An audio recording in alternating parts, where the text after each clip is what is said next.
อรุณสวัสดีตอนเช้าเนาะพี่น้องเนาะคือมื้อนี้เนาะทางบ่าวบัวก็คือสิบ่ได้เกี่ยวข้าวแล้วเนาะพี่น้องเนาะเนื่องจากฝนมาเมื่อวานนี้แหละก็มื้อนี้ฝนสิมาคือเก่าหั่นแหละพี่น้องเอ้ยตอนนี้ก็เป็นเวลา6โมงเนาะ5โมง6โมงเช้าเนาะพี่น้องบรรยากาศก็สดใสเนาะ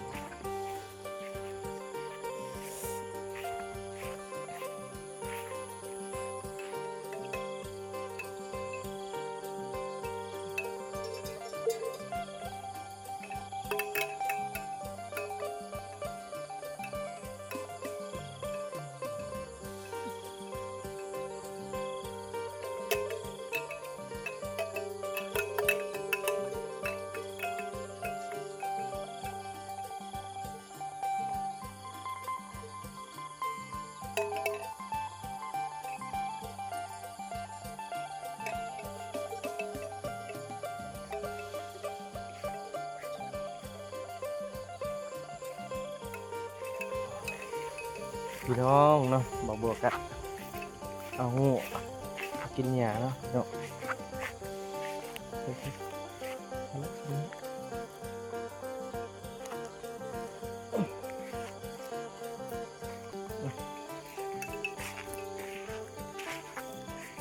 งดเถิกนะพี่น้อง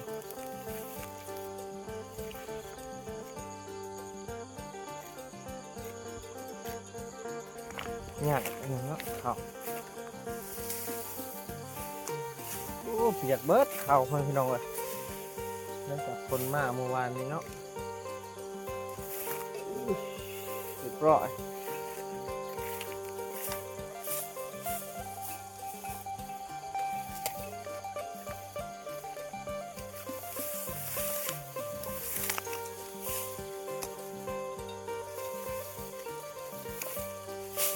บรรยากาศช่วงเช้าๆกันดีเพื่อนพี่น้องเลยเมื่อคืนนี้อยู่กับความมืดเลยพี่น้องเลยบ่มีโซลาร์เซลล์บ่มีหยังพี่น้อง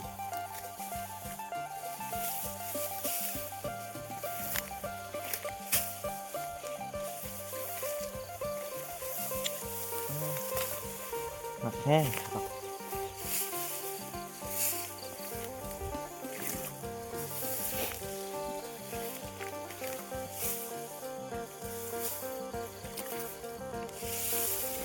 ซึกน้ำมันก็สีอันนั้นนะพี่น้องมีได้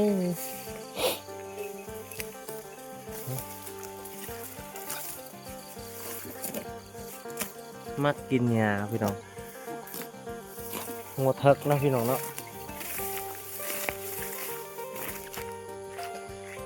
อีกตัวหนึ่งนะพี่น้องโอ้บรรยากาศช่วงเช้าๆนะพี่น้องเนาะเห็นปะตะเวนกำลังออกเนาะพี่น้องเห็นปะว้าวบรรยากาศเนาะจะเป็นคักอลีพี่น้องจะเป็นสุดสื่นเนาะนี่แหละบรรยากาศบานเฮ้าพี่น้องเลยตัวนี้เปื้อนแห้ง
พี่น้องเนาะบอกวัวกสิพาน้องงัวเพิ่นมากินหญ้าพี่น้องเอ้ย2 โต๊ะเนาะงัวเถิกพี่น้องไปมากินทางนี้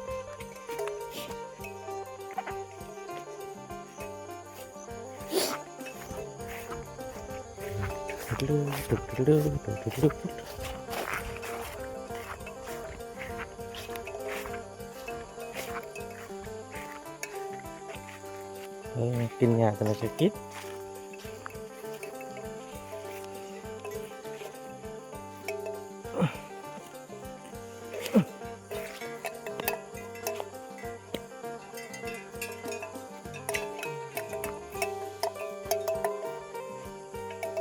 ป้าโตพี่น้องบรรยากาศน้องงัว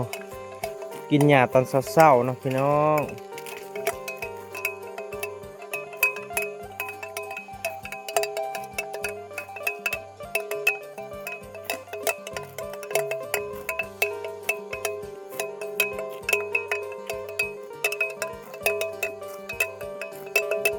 นี่แหละครับบรรยากาศบ้านเฮาเนาะพี่น้องเนาะกะบ่ได้ปรุงแต่งหยังพี่น้องบ้านๆเลยพี่น้องโอ้ช่วงนั้นตะวันออกเนาะพี่น้องแต่ว่าคือสิเมฆมันบังเลยพี่น้องมันบ่ออกเลย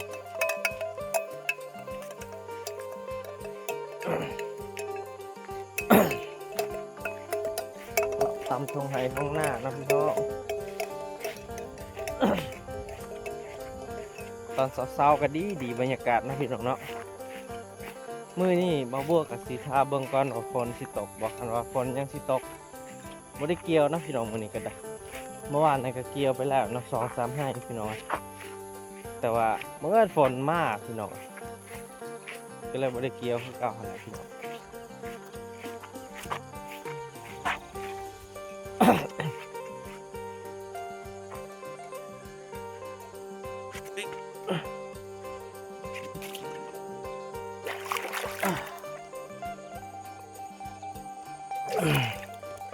มีฮอดไข่อันนั้นอีกเนาะไข่หอยเชอรี่นี่แล้วเนาะบรรยากาศบ้านเฮาพ่อแม่พี่น้องเนาะที่หลายๆคนเนาะพ่อแม่พี่น้อง FC หลายๆคนเบิ่งอยากเบิ่งเนาะอยากเบิ่งบรรยากาศตามทุ่งไร่ทุ่งนาพี่น้องเลยเข้ากับเรื่องทุมแล้วพี่น้องเอ้ยเข้ากันได้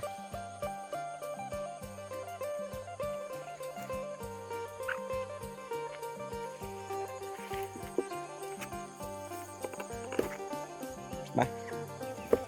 พี่น้อง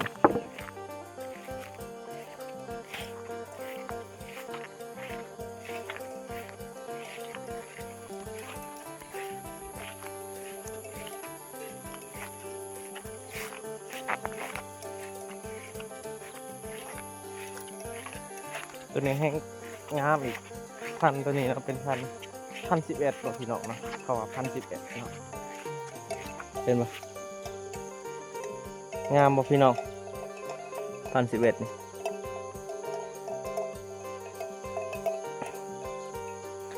มื้อนี้บ่าวบัวก็พามาส้มพ่อแม่พี่น้องเนาะพาพ่อแม่พี่น้องมาส้มบรรยากาศตามทุ่งไร่ทุ่งนาเนาะพี่น้องเนาะหลายๆคนก็คิดฮอดบ้านเนาะบางทีก็โอ้เนาะคิดฮอดบรรยากาศเก่าๆพี่น้อง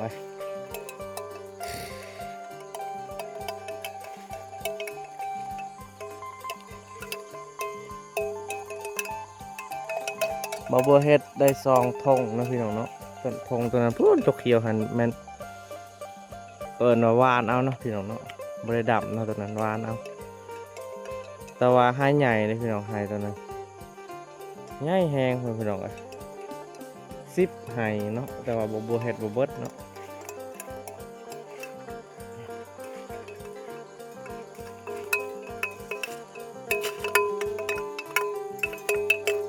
มันหมักแล้วนี่เนาะตัวให้มาเขียวมันมากแบบ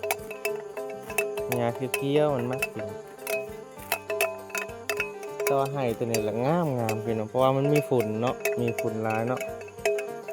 ส่วนหลายเฮาบ่ได้ใส่ปุ๋ยพี่น้องบ่ได้ใส่ปุ๋ยเนาะก็เลยมันใส่ฝุ่นขี้งัวขี้ควายนั่นแหละพี่น้อง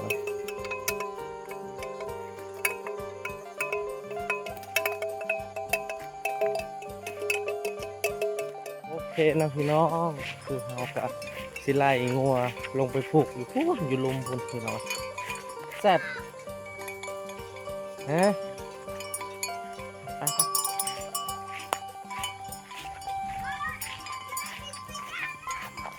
เฮ้ดื้อไปดื้อ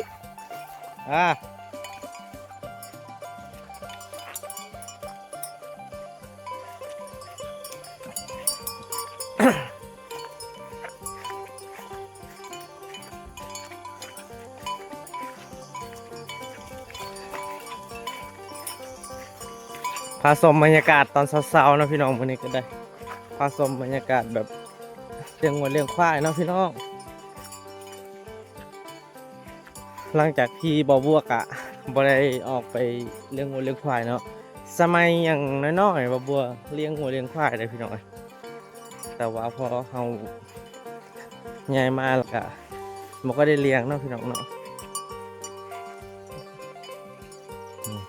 ไปโปรตีนเอ้ยเยี่ยมไป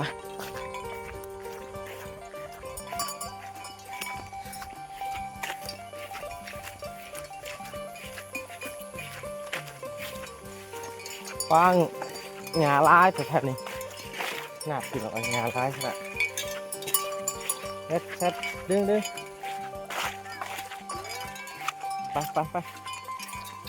ได้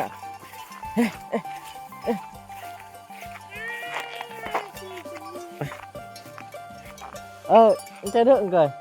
phá răng cây mày kìa phá răng cây pháไปทางนี้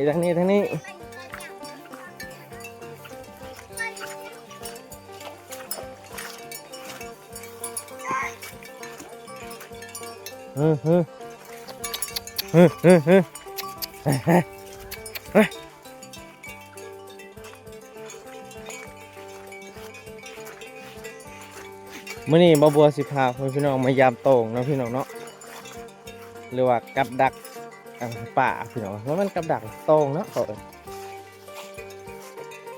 พาพี่น้อง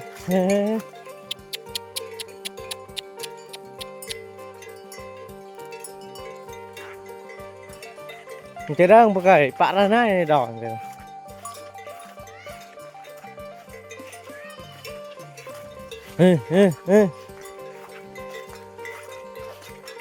กลัก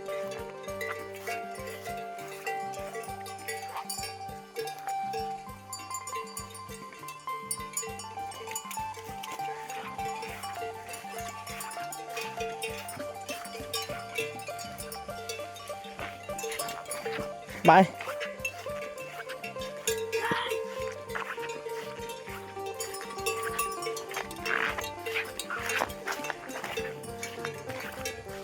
โอเคนะพี่น้องมื้อนี้ทางบ่บัวกับสิพาพ่อแม่พี่น้องมายามโต่งนะพี่น้องเนาะ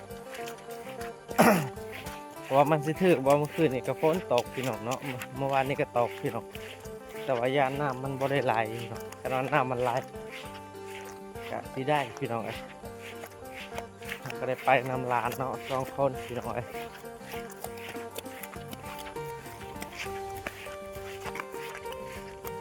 ปลาดุพี่น้องเข่าพี่นี่ขนาดเฮาบ่ได้อันนั้นได้พี่น้องเฮาบ่ได้ดำนะพี่น้องเนาะบ่ได้นับเป็นเซยพี่น้องบ่ได้ดำในตัวนี้พี่น้องเพราะว่าตัวนี้มันตะกาพี่น้องให้พวกนี้มันตะกาเบิด1 2 3 4 5ให้ของพี่น้องแต่ว่าเป็นเซยพี่น้องเนาะนี่เห็นบ่ให้ตัวนี้2 3ให้เนาะ5ให้พี่น้อง5ให้โอ้ต่อเนาะแม่ต่อพี่น้อง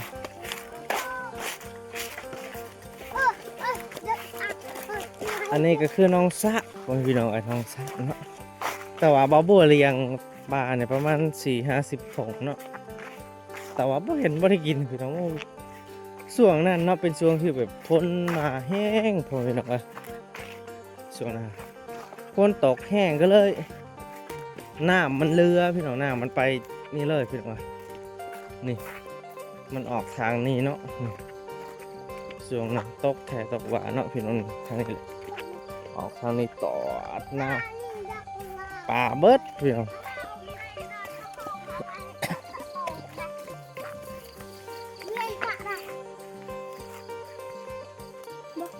นี่แหละนี่ ก็เที่ยวก่อนตาดาวไปปรี ทางนี้ ก็มีเลี้ยวด้วยตอบเลยไปเที่ยวทะเลเดิม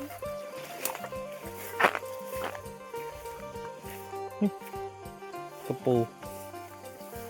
อ่ะเบิ่นเฮ้ยทุกคนทุกคนจะ ทางลมมาไป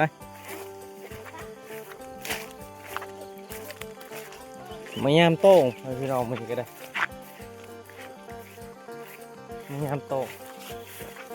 เฮ้ย เฮ้ยน่า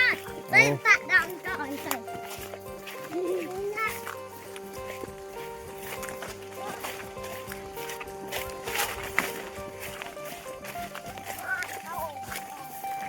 พี่น้องนอกคนนี้มายามโต้งคือเก่า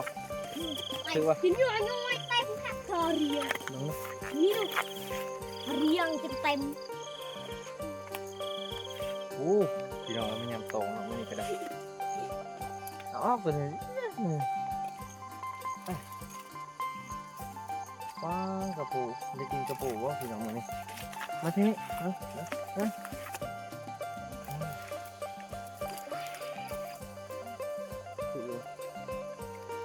ปลาได้เต้า เลือดอากาศโอเค โอ้ เฮ้ย ปลาเนี่ย อาชั่วเต็มอาชั่ว โอ้พี่น้องถือปลาเค็งป่ะปลาคอ เนาะ ถือปลาคอปลาไม่ยังนี่ เนี่ยเรียง ปลา จะละนะ ไม่ยังออกนี่ปลาออกวะ เรียง เสร็จปลามันออกเนาะ เนี่ยอากาศเนี่ยละตาหนูไม่เห็นตาดึกอะไร โอเคเนาะพี่น้องบ่บวกกับสิทำการเอาปลาก่อนเนาะพี่น้องเนาะเพราะว่าได้ปลาแล้วพี่น้อยโอ้มันถือแค่เมื่อวานนี่แต่ว่ามันอันนั้นเนาะมันออกแน่พี่น้อง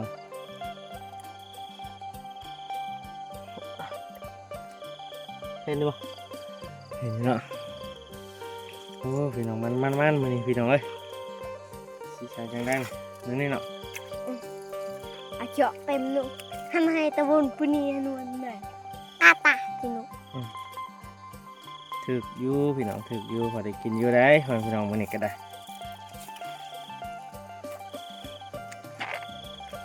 นี่เอียน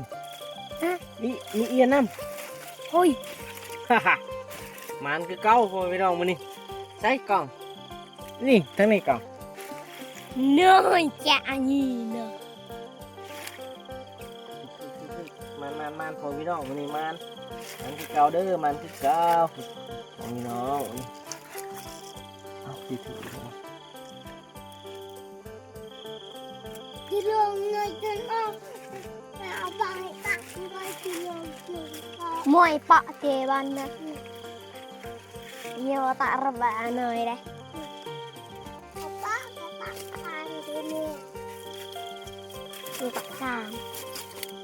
มันก็ทำผ้าหายต้นโฮมแบบหน่อยไกลเอียนหนู ได้เอียนออกเลย นี่น่ะ ใช่ป่านี่ปลาขอคือปลาขอคือใช่เอียน ใส่เอียนใส่เอียน ถือเอียน แม่ แรกพี่น้อย สัตว์ดาอันสัตว์ดาอันสัตว์ดาอันน่ะ ป้า on rai หนังก็ตาเออ sekarang on rai rai han chọ tiệp hành sưởi cay nụ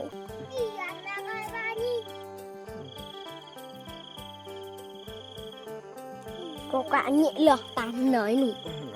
มันออกนะเอียนใหญ่แล้วมันออก ni kèo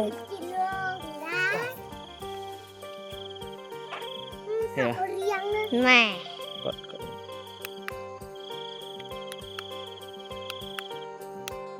โอเคเนาะพี่น้องเราก็ได้ประมาณ 2-3 โต๊ะเนาะพี่น้องเนาะปลาข้อแล้วก็โต๊ะเอียนน้ำแน่แล้วก็อันนั้นกระปูลายขนาดเพื่อนพี่น้องลายขนาดไปพี่น้องเนาะถึกอยู่แต่มันบ่หลายเพื่อนพี่น้องเสร็จตกแล้วไปพี่น้องไป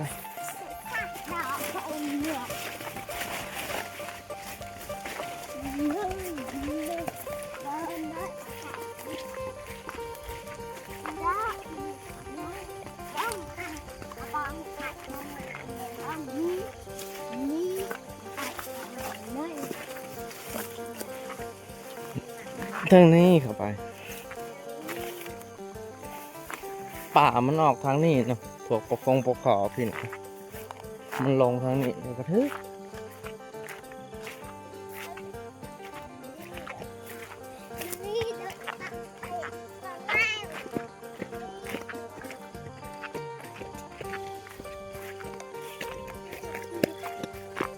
ตักหลาย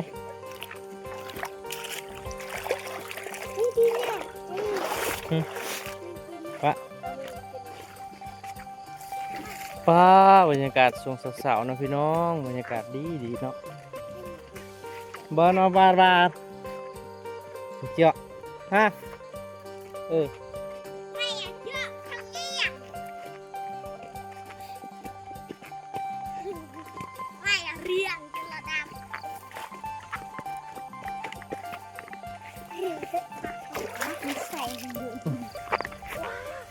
ไปพี่น้องบอกว่าสิพาพี่น้องเลาะเบิ่งทงหายทงหน้าแล้วบัดนี้เนาะพี่น้องเนาะเป็นคลิปหรือว่าเป็นสุดท้ายเนาะพี่น้องบ่าวบัวก็สิได้ปิดแล้วเนาะแต่ว่าบ่าวบัวก็สิถ่ายไปพูดฮอดเพื่อนพุ่นแหละฮอดเที่ยงหน้าพุ่นแหละพี่น้อยเนี่ยบ่าวบัวก็จักสิว่าจังได๋เนาะพอก็แคบๆเคินๆอยู่พี่น้องโอ้นี่เป็นเนาะ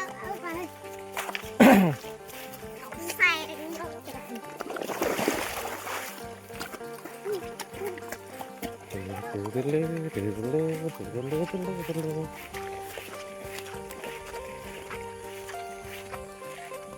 อได้กินกับพี่น้องมันพอได้กินกระปูได้พี่น้องมันปลาเนาะปลาก็ได้ตัวนึงปลาขอแล้วก็โตเอียนน้ำแน่แล้วก็ปลาเค็งเนาะพี่น้องเนาะพอได้แกงอยู่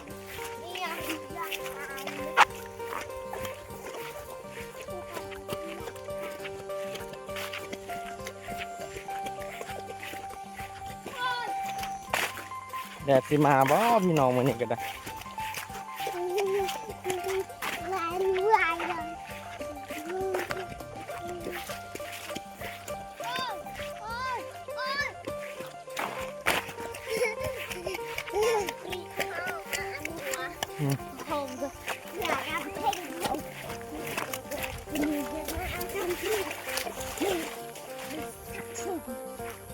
ส่วนหลายบ้านเฮาสีว่าเป็นภาษาเผาพี่น้องเผาโรเนาะป่าในปลาก้าพี่น้องปลาซิวปลากามพริปลาคอปลากระจ้วงพี่น้องกระปูปลากระอะเรียงเนาะพี่น้องเนาะอะเรียงเข้าไปว่าโด้ยพี่น้องเนาะ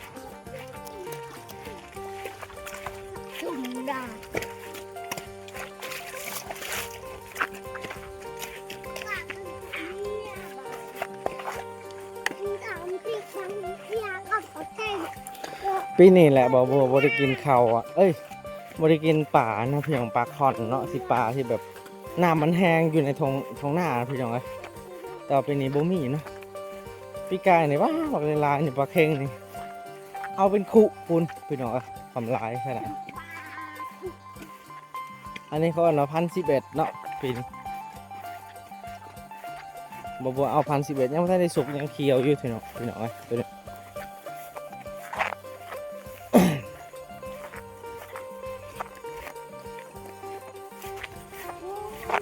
เบิ่งหญ้าวะพี่น้อง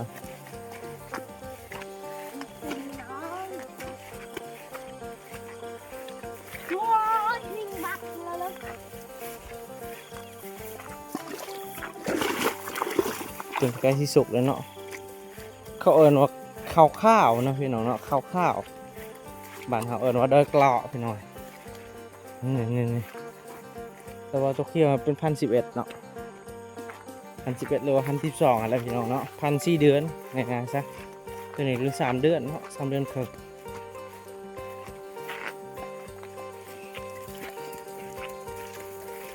เอากระสิประมาณนั้นเนาะพี่น้องเนาะมันกะ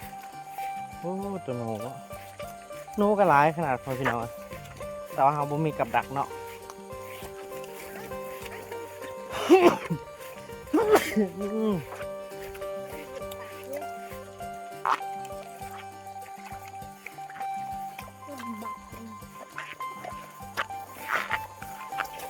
เอากระสิประมาณนั้นเด้อพี่น้องนี่ก็ได้มาบัวกมาอัปเดตให้พ่อแม่พี่น้องอยู่ทางต่างประเทศเนาะได้เบิ่งบรรยากาศเก่าๆเนาะพี่น้อง